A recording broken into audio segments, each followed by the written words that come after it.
Salut tout le monde, c'est Sébastien, j'espère que vous allez bien. Aujourd'hui, je fais une petite vidéo pour vous montrer comment changer le CSS d'un élément au scroll.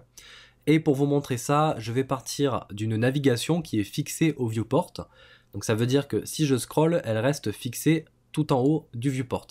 Alors si jamais vous ne savez pas comment faire ce genre de choses, j'ai fait une vidéo sur la position fixe dans laquelle je vous montre comment fixer une navigation. Donc n'hésitez pas à aller la voir si besoin. Alors l'idée ici, c'est de faire en sorte que quand on dépasse une certaine quantité de scroll parcouru, eh bien on change le CSS de la navigation. Alors pour ça, on va devoir écouter le scroll en JavaScript, détecter la quantité de scroll parcouru, et faire une condition pour dire que si on dépasse une certaine quantité de scroll parcouru, eh bien on change le CSS de la navigation. Et pour ça, on va lui ajouter une classe. Et on va faire ça en CSS. Donc au niveau du JavaScript, la première chose qu'on va faire, c'est écouter le scroll. Et pour ça, on va le faire sur Window, sur la fenêtre. Donc on fait un window.addEventListener pour écouter un événement, et on écoute le scroll. Et au scroll, on va déclencher une fonction. Donc là, je fais directement une fonction fléchée. Et cette fonction, pour l'instant, elle va faire un console.log du mot scroll. Donc là, quand je vais scroller, normalement, ça va afficher le mot scroll dans la console. Donc là, on vérifie qu'on détecte bien le scroll en JavaScript.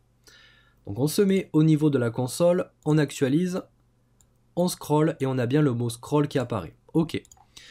Alors maintenant, on a besoin de récupérer la quantité de scroll parcouru. Alors pour ça, c'est très simple, on a une propriété qui est la propriété scroll y. Et on va l'utiliser encore une fois sur Window. Donc là, si je fais un window.scroll y, eh bien ça va me renvoyer la quantité de scroll parcouru.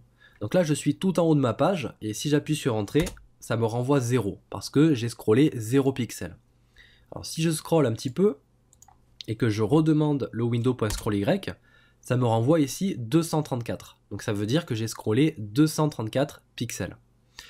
Donc maintenant qu'on arrive à récupérer la quantité de scroll parcouru, on va faire une condition et on va dire que si on dépasse une certaine quantité, par exemple 500, donc si on scrolle plus de 500 pixels, dans ce cas-là, on ajoute une classe à la navigation. Et ce sera cette classe qui sera chargée de changer le CSS. Donc au niveau du JS, on va créer tout en haut une constante nav qui va venir récupérer la navigation. Donc on fait un document.querySelector et on va venir récupérer la classe navbar. Donc là je me sers de la navigation de Bootstrap. Donc on vient chercher la classe navbar. Alors on va vérifier dans la console qu'on la récupère bien. Si je fais un nav, je récupère bien la navigation. Ok. Donc là, dans ma fonction, je vais faire une condition. Je vais dire que si window.scroll y est supérieur à 500, dans ce cas-là, on ajoute une classe à la navigation. Voilà, si on scrolle plus de 500 pixels, on ajoute une classe. Donc là, on vient cibler nav, on fait un point classList pour accéder aux classes, et on fait un point add pour ajouter une classe qu'on appelle scroll. Alors ce qui va se passer ici, c'est que quand je vais dépasser les 500 pixels de scroll, ça va venir ajouter la classe scroll sur la navigation. Donc là, on regarde bien au niveau de la nav, je scroll, et là, on a bien le scroll qui apparaît ici, on a une nouvelle classe qui apparaît.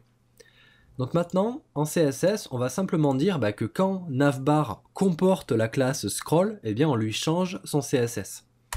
Donc là, on va faire un point navbar .scroll tout attaché. Donc ça veut dire en CSS quand navbar comporte la classe scroll. Eh bien on va lui mettre par exemple un background color en gris foncé. On vérifie que ça fonctionne bien, on scroll. Alors ça ne marche pas ici, par contre on voit que ça a fonctionné au niveau du CSS, par contre c'est barré, on a un contre-ordre. Alors ça c'est parce que j'utilise Bootstrap et au niveau, voilà ici, de la classe bgdark, on a un important. Donc il faut forcer le style avec un important. Donc ça c'est parce que j'utilise les CSS de Bootstrap. On actualise, on scroll et on a bien un changement de couleur de la navigation. Ok. Alors maintenant on va ajouter une transition pour que ce soit un petit peu plus joli. On va faire transition, on va mettre un all en 0.5 secondes et en easy out.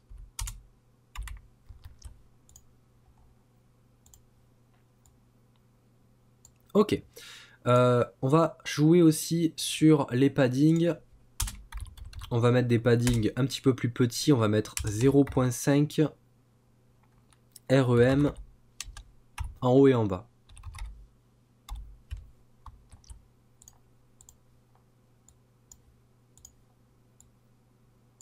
Alors c'est peut-être un petit peu lent, on va plutôt mettre 0.25 secondes.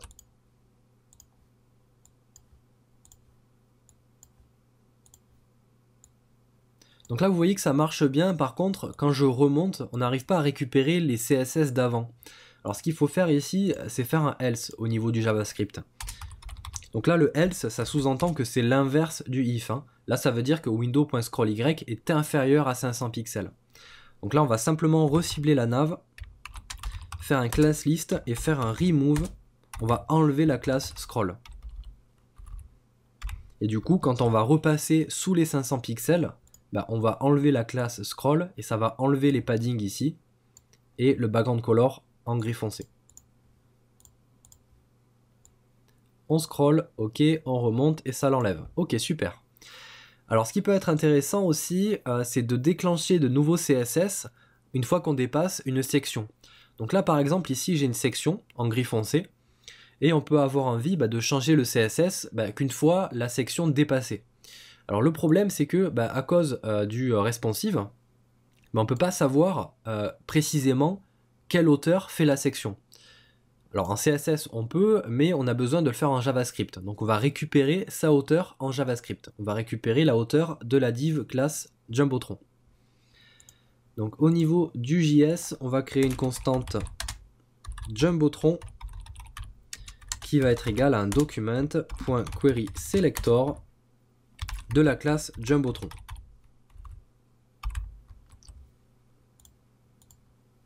Donc là on va faire la même chose, mais on va dire qu'une fois qu'on dépasse cette section, on change le CSS de la navigation.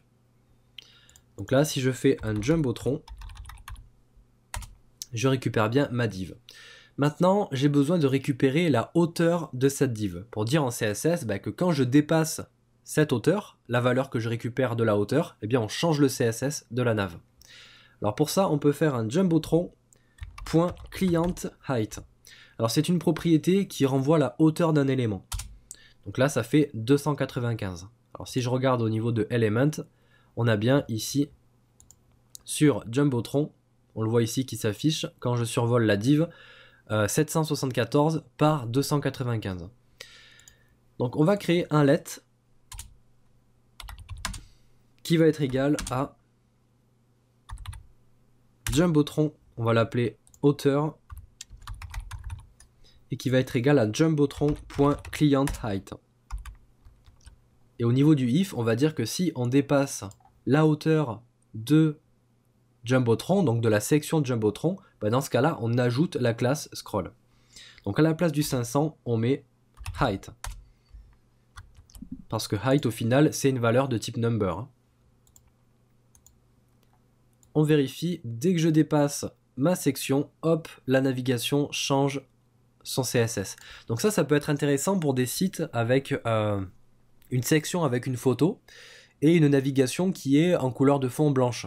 Et le problème ici, c'est qu'on a le reste du site qui est blanc, et du coup la navigation, si elle est blanche, du coup ça se verra pas. Donc ce qui peut être intéressant, voilà, c'est ça, c'est que quand on a une section avec une photo, on scrolle, et une fois qu'on dépasse cette section, on met par exemple une ombre portée sur la navigation qui est blanche, et comme ça, on a la navigation qui est bien plus visible sur un fond blanc. Voilà, pour vous montrer, si je mets ici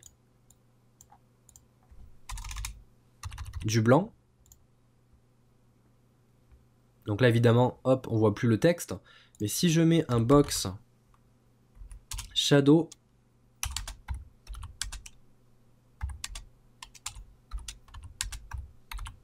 avec du RGBA,